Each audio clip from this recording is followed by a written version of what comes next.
Ортопедиялык патологиясы бар жарандар коронавируска каршы эмделсе болот. Адистердин айтымында вакцина бул категорияга кирген адамдардын ден соолугуна терс таасирин тийгизбейт. Бирок вакциналардан мурда сөзсүз түрдө дарыгерден кеңеш алуу абзел. Ортопедиялык патология туубаса же жаракат алып, бирок учурунда дарыгерге кайрылбай, туура эмес дарылангандын кесепетинен пайда болот. Медицина илимдеринин доктору Бакытбек Исаков вакцина ден соолукка зыяны жок экенин айтып, жарандарды эмдөөдөн өтүүгө чакырды.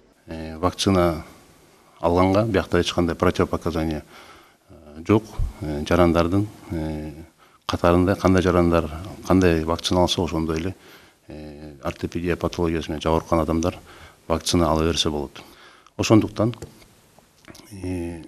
баарыңыздарды үндөйбүз, чакырабыз.